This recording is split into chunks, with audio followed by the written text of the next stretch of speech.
thank you very much. It's an honor to have a very, very special person. I've dealt with him for a long time, Benjamin Netanyahu, Prime Minister of Israel. And we had lunch together, we had meetings together, staff, and I think we've come up to some pretty good solutions and conclusions. And we'll be working a little bit after this, and then I assume you're going back home. Yes, sir. This is a quick stop, in and out. But we appreciate you being here, and we are a friend of Israel, as you know. I would say that I'm by far the best president that Israel has ever even thought of seeing. And it's an honor to be so, and to be so thought of. Many friends in Israel, they are not in an easy area. It doesn't go easy, but we are helping them. And likewise, they've been helping us very much. And so we'll see how it all works out. But we had great discussions today, I think, on the obvious subject of Iran, and also the less obvious subject with respect to Israel, and that's trade. And I think the Prime Minister is going to tell you a little bit about trade and what they're doing for the United States. So I want to thank you all for being here. Thank you very much. And thank you. Benjamin, thank you very much. Thank you, Mr. President. Thank you, Don. Thank you. Mr. President, I want to first thank you for inviting me again to the White House. You've been a remarkable friend of the State of Israel. You stand by us. You're standing with us. You are a great, great champion of our alliance. And you actually do the things that you say you do. And I think that people respect that enormously. I certainly do, and the people of Israel do. And I think the Jewish people do as well. We just saw your representative in the Department of Justice fighting anti-Semitism, standing up for Israel in international forums. I just want you to know from the heart, it's deeply, deeply appreciated. As you said, we had the opportunity to talk today about many subjects. First, if I can mention tariffs, it's a subject of some interest today. I can tell you that I said to the President a very simple thing. We will eliminate the trade deficit with the United States. We intend to do it very quickly. We think it's the right thing to do. And we're going to also eliminate trade barriers, a variety of trade barriers that have been put up unnecessarily. And I think Israel can serve as a model for many countries who ought to do the same. I recognize the position of the United States. It says, you know, we're allowing other countries to put tariffs on us, but we don't put tariffs on them. And, you know, I'm a free trade champion, and free trade has to be fair trade. And I think that's basically the position that you have put forward, Mr. President. We are going to eliminate the tariffs, and rapidly. I had the opportunity to speak to Secretary Lutnick yesterday. We talked about how we could effect this quickly, and I hope to bring a solution very quickly. We're not talking about intentions. We're not talking about just words. We're talking about results. And those results are going to come in. So that's the first. Thank you very much. It's very nice. Thank you. Thank you. Mr. President, what about the hostages here? Well, What about the Let him hostages? I didn't finish. finish. Okay. Even begin. We spoke about not only the hostages, but about Gaza. The hostages obviously is a human story of just unbearable agony. I speak to the families. I spoke to them yesterday. I spoke to another one when I was in Hungary before I came here. I speak to them every day. They're in agony. The hostages are in agony, and we want to get them all out. Steve Witkoff was President Trump's very able representative, helped us get a deal that got 25 out. We're working now on another deal that we hope will succeed. And we're committed to getting all the hostages out, but also eliminating the evil tyranny of Hamas in Gaza, and enabling the people of Gaza to freely make a choice, to go wherever they want. I mean, they should have that choice. And the President put forward a vision, a bold vision, which we discussed as well, including the countries that might be amenable and are amenable to accepting Palestinians of their free choice if they choose to go there. And I think that's the second thing that we discussed. But the hostages came right on top. We also discussed the situation in Syria. we've had neighborly relations with Turkey that have deteriorated, and we don't want to see Syria being used by anyone, including Turkey, as a base for attack on Israel. Turkey is a country that has a great relationship with the United States. The president has a relationship with the leader of Turkey. We discussed how we can avoid this conflict in a variety of ways, and I think we can't have a better interlocutor than the President of the United States for this purpose. And of course, we also discussed Iran. Look, we're both united in the goal that Iran does not ever get nuclear weapons. If it can be done diplomatically in a full way, the way it was done in Libya, I think that would be a good thing. But whatever happens, we have to make sure that Iran does not have nuclear weapons. That's the end of my speech. Mr. President, many Israelis want Just to to know answer what that, is your we're specific having plan to direct getting all talks the with. hostages Wait a out? minute, wait. We're having direct talks with Iran, and they've started. It'll go on Saturday. We have a very big meeting, and we'll see what can happen. And I think everybody agrees that doing a deal would be preferable to doing the obvious. And the obvious is not something that I want to be involved with, or frankly, that Israel wants to be involved with if they can avoid it. So we're going to see if we can avoid it. But it's getting to be very dangerous territory. And hopefully those talks will be successful. And I think it would be in Iran's best interest if they are successful. We hope that's going to happen. And we had just a lot of good talks on a lot of things. I appreciate very much what you said about the tariffs. We've been ripped off and taken advantage of by many countries over the years, and can't do it anymore. We just can't do it anymore. We can't be the stupid people anymore. And it's all because of the people that sat in the seat right here. Not your seat, but this seat. They allowed things to happen to our country that they shouldn't have allowed to happen on trade and other things, many other things. I mean, look at what's happened with our last president, where he allowed millions of people to come into our country with an open border. Who would want an open border? How stupid is that? But he allowed millions and millions of people, and of the millions, and I think it was 21 million people, but let's say 3 of them were serious criminals, serious murderers and drug dealers and gang members and people from jails. All the jails emptied out right into our country, right along the open border on Mexico, generally the Mexico open. They came in from Canada too, by the way, a lot. But generally speaking, on the southern border. And what a shame it is that we are now working very hard to get them out, get the criminals out, get the murderers out, the drug dealers, the mentally insane, get them out. They dropped the mentally insane in our country too. And this was all done by the Biden administration. It's a disgrace that we have to work so hard. And then we have judges that try and protect these people, but they didn't protect us when the people were being let in. But to get them out is never easy with these people. So I think we're doing a great job. The border is the best it's ever been. It's even as strong as it was. I had a great, solid border. I think it might even be tougher right now and stronger. So people are coming into our country, but they're coming in legally. We have a legal process, and we have that moving along properly, because we need people to come into our country, but we want people that can love our country and cherish our country. So that's where we are. And with that, any questions?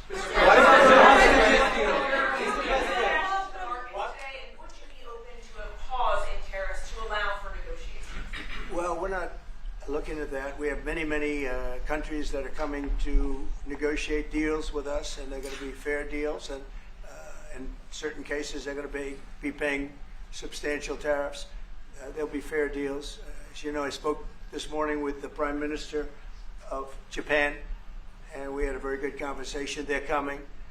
And I said, one thing, you're going to have to open up your country, because we sold no cars, like 0 cars in Japan, and they sold millions of cars into our country.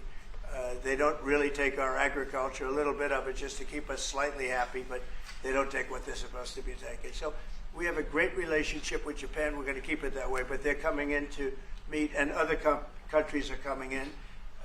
With China, as you know, against my statement, they put a 34% tariff on above what their ridiculous tariffs were already.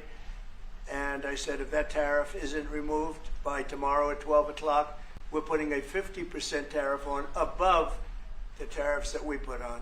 So they've gone for years. They've become a rich country because of people, again, that were in the White House that allowed this to happen. Hundreds of billions of dollars a year they'd make on us on trade, and it shouldn't be that way. And I have a great relationship with President Xi. I hope it's going to stay that way. I have great respect for China, but they can't do this. We're going to have one shot at this, and no other president's going to do this, what I'm doing. And I'll tell you what, it's an honor to do it because we have been just destroyed what they've done to our system.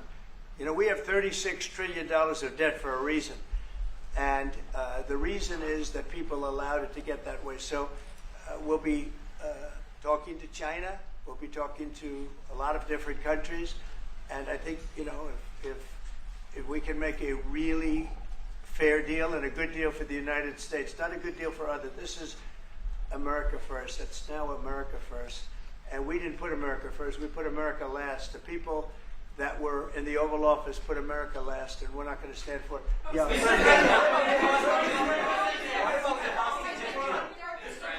ahead. Go ahead. Two questions. Do you expect any of these deals to be made before April 9th? And secondly, there have been some mixed messages from your administration. You're talking about negotiations, and yet others in your administration are saying that these tariffs are actually permanent. What is the action? Well, it could be. They can both be true. There can be permanent tariffs, and there can also be negotiations because there are things that we need beyond tariffs. We need open borders. You know, we almost had a deal with China where we're going to open up China. It was almost done. Some of you remember it during my first term, and it was very disappointing. We ended up making a great deal. $50 billion worth of product was sold. $50 billion. You'd like that in Israel. And I made that deal, but it wasn't the deal that I wanted. It was the deal that I wanted was that plus they were going to open up China so that our companies could go into China and compete with other countries and China for the, you know, for a large number of people. And at the very end, that deal was terminated, and we went to a piece of the deal. And there are a lot of things outside of tariffs, but tariffs are very important. But there are a lot of things like opening up countries that were totally closed. China's essentially a closed country. In fact, it is a closed country. And what they do is they charge tariffs so that if you sell cars or if you sell anything, nobody's going to buy it because the price is out of control. But that's true with a lot of other countries also. So we're going to get fair deals and good deals with every country. And if we don't, we're going to have nothing to do with them. They're not going to be allowed to participate in the United States. Mr. President,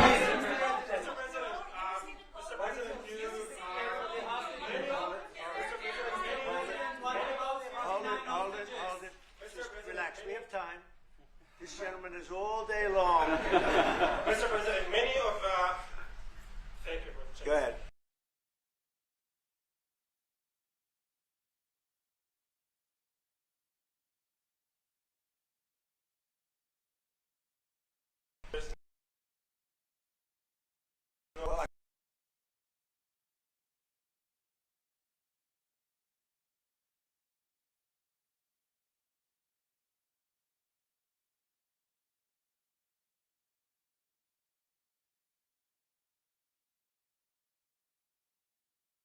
Maybe talk about it for a second because a lot of people are asking. The Houthis, we've been very tough and very successful militarily.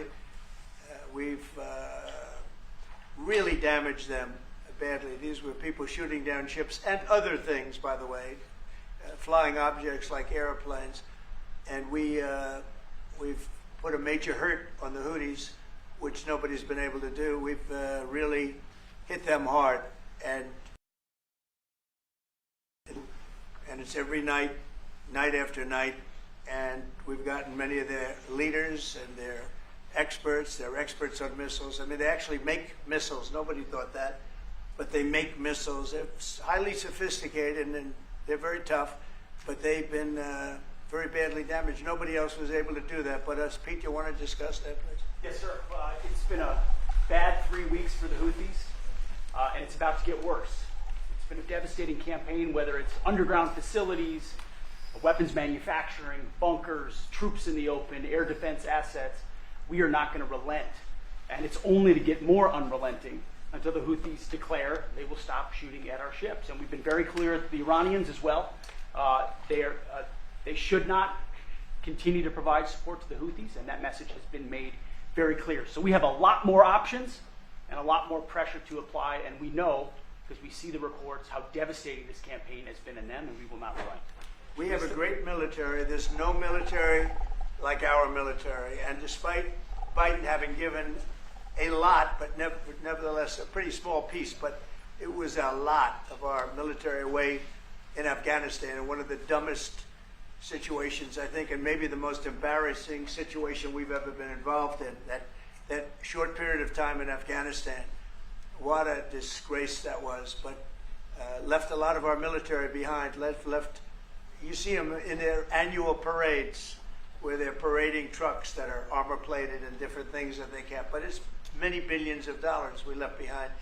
But despite that, we have a tremendous military. That was a very small portion, because we rebuilt the military during my first term, and we have great things happening with our military. We also essentially approved a budget which is in the facility, you'll like to hear this, of $1 trillion, $1 trillion, and nobody's seen anything like it. We have to build our military, and we're very cost conscious, but the military is something that we have to build, and we have to be strong, because you got a lot of bad forces out there now.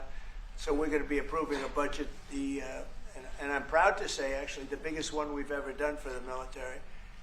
We're cutting other things that were under DOGE, but under a lot of other. When you look at a woman getting $2 billion for environmental, and it had nothing to do with environmental, and they had $100 in the bank, and they give her $2 billion. Many of those cases, all that stuff is going to be cut out. But we are getting a very, very powerful military. We have things under order now, the likes of which we've never had before. We've never had the kind of aircraft, the kind of missiles, anything that we have ordered. And it's in many ways too bad that we have to do it, because hopefully we're not going to have to use it. But the military is very, very powerful, and it's going to remain that way.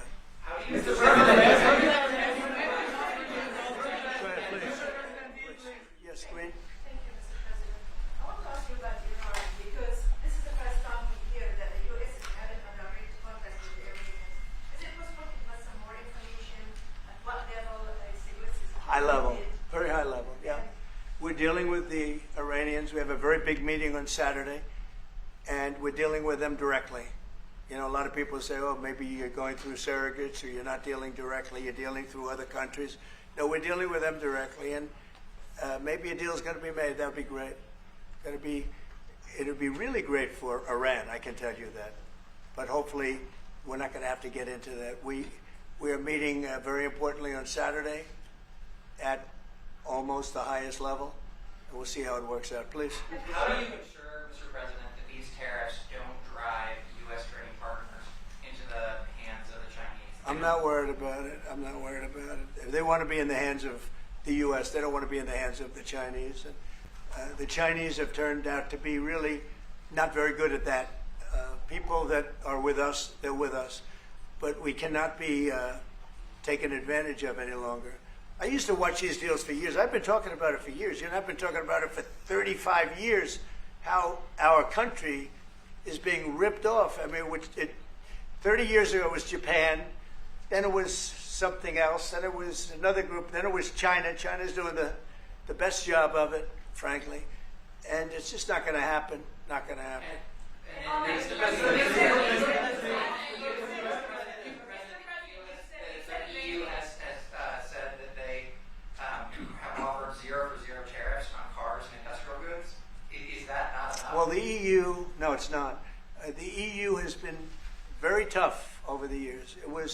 I always say it was formed to really do damage to the United States in trade. That's the reason it was formed. It was formed with all of the countries from Europe, I guess most of them, not all of them, but most of them. And they formed together to create a little bit of a monopoly situation, to create a unified force against the United States for trade. So they have NATO, which is largely the same countries. and they took advantage of us dollar-wise and militarily until I got there. You know, I was able to get $600 billion from NATO, where they paid NATO because most of these nations weren't even paying. We were paying for NATO, so we're paying them to guard them militarily, and they're screwing us on trade. So that's not a good combination. So now it's really turned around. It's the opposite, and the European Union's been very bad to us. They don't take our cars, like Japan in that sense. They don't take our agricultural product. They don't take anything practically. And yet they send millions of cars in a year, Mercedes-Benz, Volkswagen, BMWs. They're sending millions and millions of cars into the U.S., but we don't have a car that's been sold to the European Union or other places, but let's go for the European Union. And it's not going to be that way. It's got to be fair, reciprocal. It's got to be fair. It's not fair. We have a deficit with the European Union of $350 billion. And it's going to disappear fast. And one of the reasons and one of the ways that that can disappear easily and quickly is they're going to have to buy our energy from us because they need it. They're going to have to buy it from us. They can buy it. We can knock off $350 billion in 1 week. They have to buy and commit to buy a like amount of energy. And we have that. You know, we have more energy than any country in the world. I don't know if you know that. He knows everything, but the one thing he may not know, we have more energy than any country in the world. We have more of every kind of energy, every form of energy, from oil and gas to coal. And people talk about, I call it beautiful, clean coal. As you know, Germany is opening up a coal plant a week. They tried the windmills and it didn't work. They tried all the other solutions and they were ready to go out of business. Now they're doing a coal plant a week. China is now up to 2 coal plants. They're opening 2 major coal plants every single week in China, all over China. And then we're not allowed to use coal. Well, we have clean, beautiful coal more than anybody else. We have oil and gas more than anybody else. We have the most energy of any country in the world, including Saudi Arabia, including everybody, by a lot. And I took it to #1. We were #3, and I took it to #1 during my administration. And the reason that we were hurt so badly and the reason that we went into such incredible inflation during Biden is energy. It was also their bad spending, but energy, because they played around with this incredible thing that we had built, this administration had built, and the energy costs went through the roof. And when that went up, everything else followed. Now, if you look at what's happening, you're going to see this today. I said we're going to try and get groceries down, right? An old-fashioned term, but a beautiful term. Eggs. So when I got in, the press went absolutely crazy the first week. They said, eggs have quadrupled in price. I said, I just got here. Tell me about it. And Brooke Rollins and our team did a great job, and eggs are down now 79%, and they're all over the place. And this was a problem that somebody else would have taken a long time to cure. We have energy is down. We have interest rates are down. We have groceries, meaning food is down. We have everything is down at levels that nobody ever thought possible. Energy looks like it's going to be in the $2.50 a gallon range and maybe below that for a car, so for gasoline. So we're really doing amazing. I mean, we're cutting prices because prices got so high, people couldn't live. I mean, the prices for groceries, the prices for standard groceries, standard things were going through the roof. They couldn't live. And now those prices are coming down. So call them groceries, but that's down, energy's down, and interest rates are down. Everything's down.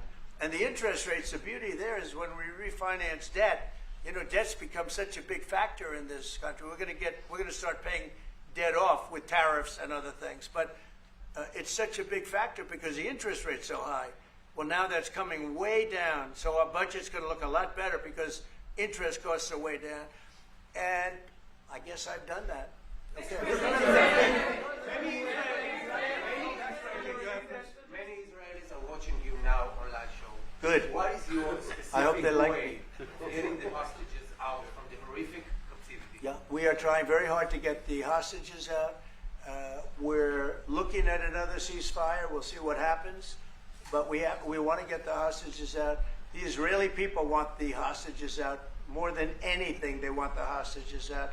This man is working very hard with us to do that. I mean, I don't know. I hope he's being appreciated because he's been a great leader. He's working very, very hard on the hostages and many other things. And there are plenty of things you have to work on. It's a tough place in the world, isn't I it? have a good partner. Yeah, you do have a good partner, and so do we. We're working very hard on the hostages. If you're going to negotiate a new deal with Iran, can you elaborate how it's going to be more effective than the JCPOA? Well, I can't really say that, but I think it'll be different and maybe a lot stronger. But they were so happy when we made that first deal because we did get a lot out. You know, I had people right in this office, this beautiful Oval Office. They came in, 10 people, hostages, you know that. And I said to them, so how was it? And the stories they told me, I mean, as an example, I said to them, was there any sign of love? You were there, 10 people. It's only 10, but it's pretty representative. Did the Hamas show any signs of, like, help or liking you? Did they wink at you? Did they give you a piece of bread extra? Did they give you a meal on the side, like, you know, you think of doing? Like what happened in Germany, what happened elsewhere. People would try and help people that were in unbelievable distress. They said no. I said, all of them. I said, did they ever wink at you like, you'll be okay? You're going to be okay? No, they didn't do that. They'd slap us. The hatred is unbelievable. And the lives, you know, they lived in a pipe, not really a tunnel, it was a pipe. And they always thought they were suffocating. They were going to suffocate. And then they'd open up the pipe, and it was like 3.5 feet high. This isn't, you know, we hear tunnels bad, but pipes are worse. And the stories I heard were incredible. But I just said, was there any sign of potential love or affection? And there were none whatsoever. It was amazing to me. There was nothing like, here, take this, it's a little extra meal or something. They lived like hell. I don't know. They seemed to be, they were amazing to me because they seemed to be pretty normal. They weren't scarred, but I guarantee underneath they have to be scarred. And one was there for 356 days. Another was there for about 180 days, you know, a long time. These are people that have been really, really horribly treated. I've never seen anything like it, actually. I was very surprised to hear the answer. Thank you, Mr.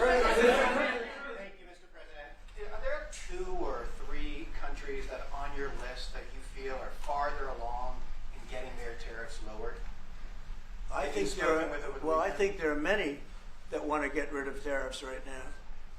European Union, I mean, as badly as they've treated us, they've brought their car tariffs essentially off. I guess they brought it down to 2.5, and I hear maybe to nothing.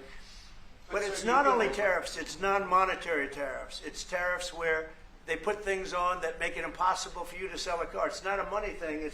They make it so difficult, the standards and the tests. They drop a bowling ball on the top of your car from 20 feet up in the air, and if there's a little dent, they say, no, I'm sorry, your car doesn't qualify. When the same car from Germany or anything would dent likewise. Unless you can have an army tank, it's going to dent. So they come up with rules and regulations that are just designed for one reason, that you can't sell your product in those countries.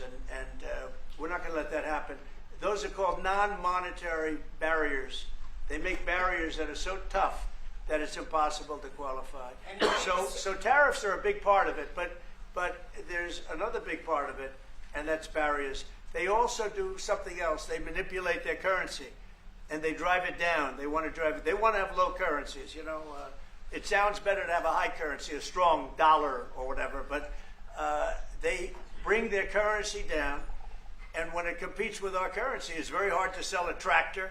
It's very hard to sell product because their currency is low and ours is much higher relatively. And so it makes it very hard. I speak to a lot of companies that do business, tractor companies, and they say it's so hard to sell because what they've done is they've lowered the yen or they've lowered the yuan or they've lowered their currency, so then it's very hard to compete. We don't want that either.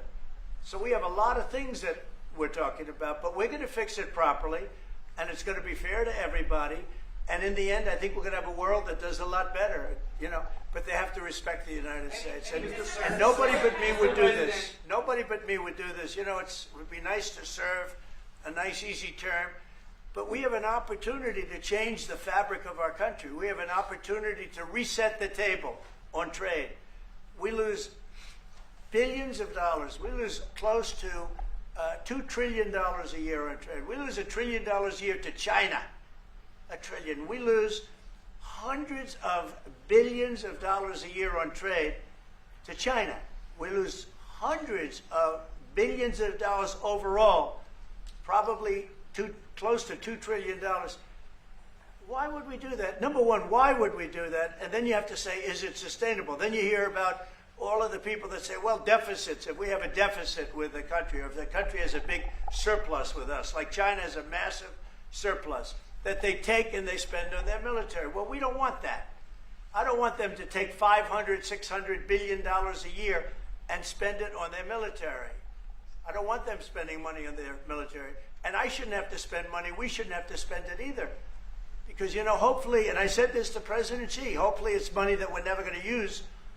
In other words, because we're not going to use those incredible weapons that we have and that they have. We don't want that. So it's going to be very interesting. It's the only chance our country will have to reset the table. Because no other president would be willing to do what I'm doing or to even go through it. Now, I don't mind going through it because I see a beautiful picture at the end. But we are making tremendous progress with a lot of countries, and the countries that really took advantage of us are now saying, please negotiate. You know why? Because they're getting beaten badly because of what's happening. They're getting beaten badly. They're being devalued as countries. But it's the only chance we're going to have to reset the table on trade. And when we do, we're going to come out unbelievably well. We're going to have a strong country economically again. And we're going to have those factories that are empty all over the United States. We've lost 90,000 plants and factories. Think of this, 90,000, you wouldn't think it's possible. 90,000 plants and factories since NAFTA, which was, by the way, the worst trade deal ever developed, ever had by any country anywhere, NAFTA. And I terminated NAFTA. Everybody said it would be impossible. And I terminated it through Congress. We terminated it. You had to get it through Congress. It was a trap. It was a horrible thing. And we got it done. The problem is they cheat. They cheat like crazy. Canada cheats. Mexico cheats. Just one of those things. But we are resetting a table, and we're going to have great trade. And we're going to have a very strong country. Our country is going to be at a level that has maybe never been, or maybe, you know, our country was the strongest, believe it or not, from 1870 to 1913. You know why? It was all tariff-based. We had no income tax. Then in 1913, some genius came up with the idea of let's charge the people of our country, not foreign countries that are ripping off our country. And the country was never that kind of wealth. We had so much wealth, we didn't know what to do with our money. We had meetings, we had committees, and these committees worked tirelessly to study one subject. We have so much money. What are we going to do with it? Who are we going to give it to? And I hope we're going to be in that position again. Mr. President, do you plan to reduce the tariffs that the government put on Israeli goods, 70%? On where? On Israeli goods, the 70%. Do you plan Well, to we're reduce- talking about a whole new trade. Maybe not. Maybe not. Don't forget, we help Israel a lot. You know, we give Israel $4 billion a year. That's a lot. Congratulations, by the way. That's pretty good. But we give Israel billions of dollars a year. Billions. It's one of the highest of, and we give a lot of countries money. You wouldn't believe if I said we give Afghanistan a lot of money. Do you? Because that was a Biden deal, another Biden deal. Not only did he embarrass us with that, but they give them billions of dollars, Afghanistan, right? So, but no, we take good care of our friends, and we don't take care of our enemies. We're not taking care of our enemies anymore, but we do take care of our friends. The IDF is fighting again in the Gaza Strip. I myself might be called up in a month. Do you think that's the way to pressure Hamas to get to a deal? And do you think blocking humanitarian aid is also an effective pressure? Well, you know how I feel about the Gaza Strip. I think it's an incredible piece of important real estate. And I think it's something that we would be involved in, but having a peace force like the United States there, controlling and owning the Gaza Strip would be a good thing. Because right now, all it is for years and years, all I hear about is killing and Hamas and problems. And if you take the people, the Palestinians, and move them around to different countries, and you have plenty of countries that will do that, and you really have a freedom zone. You call it the freedom zone, a free zone, a zone where people aren't going to be killed every day. That's a hell of a place. It's you know what I call it, a great location that nobody wants to live in, because they really don't. And when they have good living, real living, where Hamas and all of the problems they have, the level of death on the Gaza Strip is just incredible. And I've said it. I don't understand why Israel ever gave it up. Israel owned it. It wasn't this man, so I can say it. He wouldn't have given it up. I know him very well. There's no way. They took oceanfront property and they gave it to people for peace. How did that work out? Not good. Is the immigration, sorry, Mr. President, is the immigration Which immigration? from Gaza? From Gaza. All it is a concept that I had that I think is good, and now people are copying it. Maybe you want to tell.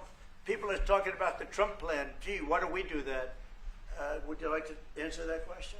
I think what the president talked about is, first of all, to give people a choice. Gazans were closed in. And any other place, including in arenas of battle, I mean, whether it's Ukraine or Syria or any other place, people could leave. Gaza was the only place where they locked them in. We didn't lock them in. They're locked in. And what is wrong with giving people a choice? Now, we've been talking, including over lunch, about some countries, I won't go into them right now, that are saying, if Gazans want to leave, we want to take them in. And I think this is the right thing to do. If you give, it's going to take years to rebuild Gaza. In the meantime, people can have an option. The president has a vision. Countries are responding to that vision. We're working on it. I hope we'll have good news for you. I will say, people really do love that vision.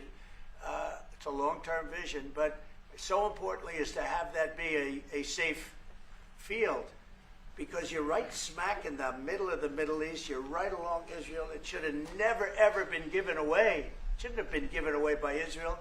I don't know why they did it. I mean, I do know why, because they were promised peace, but that didn't work out too well, because it's one of the most dangerous pieces of land anywhere in the world. Gaza is one of the most dangerous places in the world.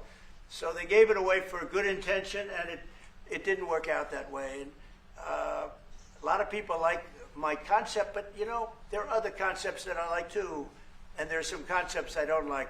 You know what I don't like? The way it is now, because right now it's a dangerous death trap, Gaza. Yeah.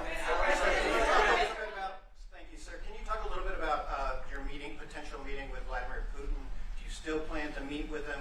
Could that happen in Saudi Arabia? And maybe you could elaborate as well a little bit on not providing tariffs on Russia, sir. So the reason we're not talking about tariffs with Russia is because we're not doing business essentially with Russia, because they're in a war, and I'm not happy about what's going on with the bombing, because they're bombing like crazy right now. They're bombing. I don't know what's happening there. That's not a good situation. So we're meeting with Russia. We're meeting with Ukraine, and we're getting sort of close, but I'm not happy with all the bombing that's going on in the last week or so. Horrible. It's a horrible thing. It's a horrible thing. Can countries negotiate to get below 10%? In terms of tariffs? Yes. Look, we've been ripped off and taken advantage of for 40, 50, 60 years. And the reason we got ripped off and the way they did it was tariffs. They would charge tariffs, massive numbers of dollars. And when you look at China, when I took over, it was at $507 billion they were making. I call it making. A lot of people say, oh, it doesn't mean anything, having a surplus. It means a lot, in my opinion. It's almost like a profit or loss statement. And when I took over, it was $507 billion that China was, this is originally, first term. And we were very, very tough on them because they were taking that money and they were building a military with it. Then when Biden came in, he let him get away with murder. He had no idea. I'll tell you what, that man had no idea what was happening, whether it was the border or China or anything else. He had no idea what was going on. And they went wild. China went wild. And the money they make is ridiculous, okay? It's just not going to happen. And hopefully we'll get along with China. If we do, that's great. And if we don't, that's okay too. But we can't let that continue, because that's an abuse. They abused the poor people that sat in this seat. That poor Biden, he was abused by them. They took advantage of him. And I'm surprised, they have smart people. They were radical left lunatics, but they're smart. I'm surprised they'd allow that to take, to happen. But we are going to bring great trade, and we're going to be fair to other countries. And I will say this, virtually every country wants to negotiate. If I didn't do what I did over the last couple of weeks, you wouldn't have anybody wants to negotiate. We would have gone to these countries, you want to talk? And they were, well, we don't want to talk. Now they're coming to us. They're offering things like even Bibi, and this is unrelated because it's a different kind of a relationship, but he started off our conversation today that he's cutting all of the tariffs, he's cutting everything, he's going to get down to a free base, he's going to do things that, in all fairness, other countries, if they said that, would have never even thought about doing it. Now they're offering things to us that we would have never even thought of asking them for, because they're experiencing a lot of hurt. And the hurt is that they've taken advantage of us, and we finally fought back. Tariffs will make this country very rich. We're rich anyway, but we're rich in a certain way. We have $36 trillion in debt. I want to get rid of it, and we can do it quickly with proper deals. So when countries don't allow us to sell our product, but we allow them to sell their product, when they charge us massive amounts of money for the privilege of going into their country, those days are over. Okay. Yeah, go ahead. Sir? Me? Yeah. He sounds so Thank surprised. you, Mr. President. On Iran, two questions, please. First, you can give us more details about where the meeting on Saturday is going to I can't tell you that. I can just tell you there's a major meeting going on between us and Iran, and that'll take place on Saturday, and it's at top level. And second question about this. A lot of people think that those talks are not going to lead anywhere because the Iranians will never give up their nuclear program. I think that's a possibility too. If diplomacy fails, is the United States, under your leadership, ready to take military action to destroy the Iranian nuclear program and remove this threat? I think if the talks aren't successful with Iran, I think Iran is going to be in great danger. And I hate to say it, great danger, because they can't have a nuclear weapon. So is that a yes? It's not a complicated formula. Iran cannot have a nuclear weapon. That's all there is. So Can't have it. ready Right to now take we have military countries action? that have nuclear power that shouldn't have it, but I'm sure we'll be able to negotiate out of that too as part of this later on down the line. But Iran cannot have a nuclear weapon. And if the talks aren't successful, I actually think it'll be a very bad day for Iran if that's the case. Yeah. Mr. President, on manufacturing. Yeah, please. Go ahead. Mr. President, was October 7th the death blow of the two-state solution, and would you consider classifying the Palestinian Authority as a terrorist organization for its continued pay-for-slay terror financing payments? So October 7th was a horrible day that some people, they deny it. Now, I can't believe they deny it from the standpoint of it. They do it because they think it's good politically. But I've seen the tapes. I've seen things that you don't want to see. October 7th was a horrible day, and it will go down as one of the really bad days in the history of the world. It was a horrible, horrible thing that happened. And they grabbed some of these people. I'll give you an example. When I was with the 10 hostages a few weeks ago, I said, so how many are there? 59. I said, oh, so 59, so we can get 59. They sort of knew the territory pretty good. And I said, how are they doing? They said, well, only 24 are living, the rest are dead. And these are young people largely. Young people don't die. Young people have an amazing ability to live. They can live through horrible things, but these are young people. And when they said that 24 are living and the rest are dead. And you know, I've had parents come up, Israeli parents largely. We have some Americans, and I guess we have one left, Alex. We have the one left.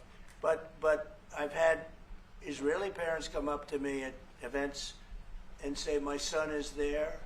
I said, well, how's he doing? Well, he's dead. But would you do me the biggest favor ever? Could you bring his body back home? They talked about a young dead boy and a young dead girl like they were living. And that could have something to do with religion. That could have something to do with, I guess maybe any parent would be, but I was surprised. They said, sir, my son is dead.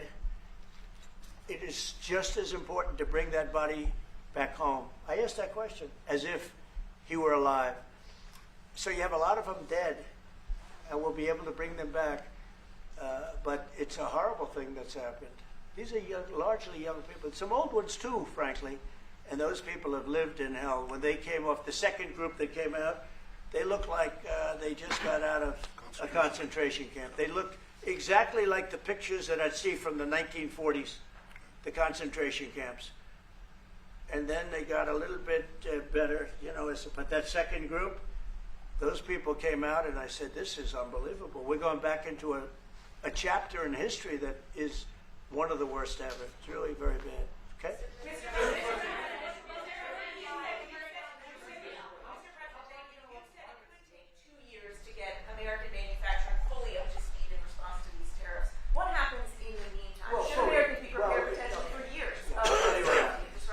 We have now $7 trillion. Think of this, $7 trillion of commitments from companies wanting to go in, from Apple to many, many companies. But that takes time. Many from Taiwan. What? It takes time to Of course it takes. Well, are you asking me a question, or are you telling me? Yeah, it takes time. You know, you got to build a thing called a factory. You have to build your energy. You have to do a lot of things. I'm giving them energy. You know, we're going to let them build their own power plants. They'll be their own.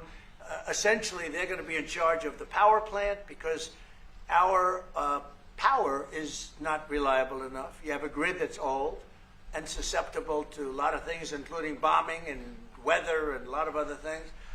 And we're going to give them record timing in terms of approvals of electric plants. Most of them want to build electric plants. We need massive amounts of electricity if we're going to compete with China and others. And interestingly, we're way ahead right now in the AI race with China. But the way we lose that race is if we can't give them electric. But we have more plants being built. We have everything. We're doing so great. And we want to keep it that way. And tariffs will be an important part of it. But one of the other things, Lee Zeldin's doing a fantastic job, head of environmental protection. And he's doing very rapid approvals for people to get, for big companies that are going to build a plant that's going to cost billions of dollars, and we're going to get them their approvals. They have to be environmentally perfect, everything good, but they're going to be in record time, a matter of months versus a matter of many, many years. Okay? Go ahead. Turkey claims it will stabilize the situation in Syria. Turkey? Yeah. Israel doesn't want Turkey to influence Syria. What do you think? Do you think Turkey's influence in Syria can actually make it a better, more peaceful country, or vice versa? Well, I have great relations with a man named Erdogan. Have you heard of him? And I happen to like him, and he likes me, and I know the press will get very angry. He likes Erdogan, but I do, and he likes me, and we've never had a problem, and we've gone through a lot, and we've never had a problem. We've always got, as you remember, we got our minister back from Turkey. You remember that? And this was a big deal at the time, and we got him back. And I told the prime minister, I said, just, Bibi, if you have a problem with Turkey, I really think I'm going to be able to work it out. You know, I have a very, very good relationship with Turkey and with their leader, and I think we'll be able to work it out. So I hope that's not going to be a problem. I don't think it will be a problem. Now, with that being said, I believe it was Turkey, and I said that to him. I said it. I said, congratulations. You've done what nobody's been able to do in 2,000 years. You've taken over Syria with different names, but same thing. I said, you've taken it over. He's taken it over through surrogates. He goes, no, it was not me. I said, it was you. But that's okay. You don't have to say, well, it sort of maybe was me. Okay. But what he did, look, he's a tough guy and he's very smart. And he did something that nobody was able to do. You know, you got to hand it to him. Any problem that you have with Turkey, I think I can solve. I mean, as long as you're reasonable. You have to be reasonable. We have to be reasonable. Thank you very much, everybody. Appreciate it. Thank you.